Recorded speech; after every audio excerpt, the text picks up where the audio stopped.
Hello and welcome back to my YouTube channel. My name is Julia Arndt and I'm a stress and mindfulness trainer, personal development coach and keynote speaker. And today I want to speak about my second month as an entrepreneur. I have started to talk about how my experience has been. I think it's really helpful just for myself to know where I'm going and what kind of learnings I have going through this really exciting time of becoming an entrepreneur, building my own business and creating new content and finding new clients. So before I jump into all of these learnings, make sure that you're subscribing to my YouTube channel right down below here, because every Monday and every Friday I'm posting new content on my YouTube channel. And if you're hitting the bell that is right next to the subscribe button, then you will be notified about this new content as well. So let's jump in. How was my second month as an entrepreneur?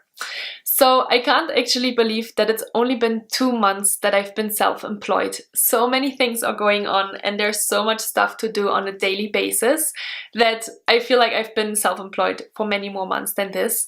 But what happened in March? So first of all, in the first couple of days of the month of March, I actually went on a beautiful vacation with my fiance to Mexico to de-stress and relax a little bit, which was not that easy. And that's, I think, one of my first learnings as an entrepreneur, because once you are starting to be responsible for your own business, it is really, really hard to disconnect, because there's emails coming in and new inquiries coming in, and of course you want to be quick and you want to help people to find what they're looking for. So that was definitely a challenge for me, and I feel like the first 2 to 3 days on vacation I was definitely checking my phone and my emails more than I should have.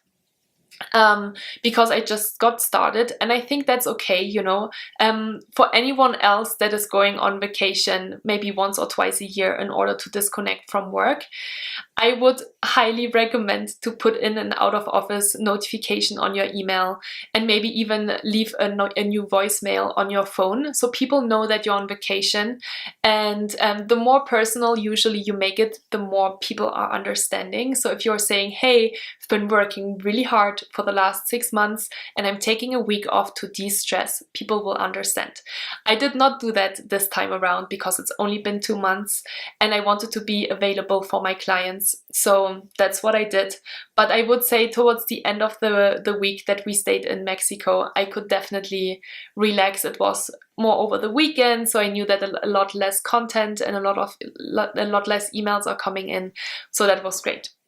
When we came back, I actually started to write my speech because I had a big first speaking gig in Chicago on the 1st of April, which I talk a little bit more about in a second. And so I started to prepare. I have a lot of content that I'm preparing at the moment for my YouTube channel, for my weekly podcast, for my Instagram account, and it's not easy.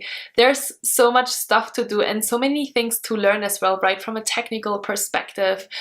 So I'm learning a lot at the moment. I'm watching YouTube videos myself in order to understand of if I'm doing all the things correctly. And I'm also getting help in the sense that I talk with friends that have become entrepreneurs. I'm looking at people that are successful self-employed people that have a great Instagram presence, for example, or have great YouTube channels. And I'm just, you know, learning by doing, and it's been a cool experience. It's definitely stressing me out sometimes. I'm stressing myself out all the time. This is why I became a stress management coach, because I've had a hard time learning how to manage my own stress, and I'm still in the process of doing that. I also focused more on my own stress management. So I went to yoga more on a regular basis. I'm really mindful of my eating breaks and going out for walks with my dog to make sure that I'm really that I'm taking time for myself. The other really exciting thing that I did in March was going to Santa Cruz to a Woman Rocking Business conference with Sage Levine, and that was a really cool experience for me because I've never been to a conference like that before, and a friend of mine invited me to go, so I went. And the first day when I arrived in Santa Cruz, which is a 4.5-hour drive away from Lake Tahoe, I was like, oh my God, what am I doing here? I'm spending right now a lot of money on accommodation, gas money, conference money in order to be here, but I have so much to do. So that definitely stressed me out a little bit. And I was like, okay, I hope I will learn a lot of interesting content. And I did. And I'm so happy I went. There were so many cool learnings for me, both from a public speaking perspective, because obviously I saw 3 days women in action on stage of how they were speaking, how they were motivating people. And that was such a cool experience for me to see all of that. And then obviously those kind of events are always really cool for networking, meeting interesting people, making sure to make new connections for your business, and obviously also friendships. So I had an awesome time. My biggest 3 takeaways from going to the conference were, first, that my marketing message is not 100% clear on the type of people that I'm trying to target. So we did some really cool exercises to get there. We talked about just kind of the website and sales funnels in general, and I thought it was really interesting. So that was my second big takeaway. And then the third big takeaway was just how helpful these conferences are, how many things we learn just from observing, from speaking to other people. I was really stressed out being there at the beginning, as I mentioned, because I had this really big speech to prepare, and I thought to myself that I'm wasting this time that I could use in order to prepare. But how it turned out was I actually reduced stress by being there, because, you know, I just focused on something else for a couple of days, and then I also learned from the best and from other people of how they are presenting on stage. That was my second week, I think, in March. And then I had 1 week.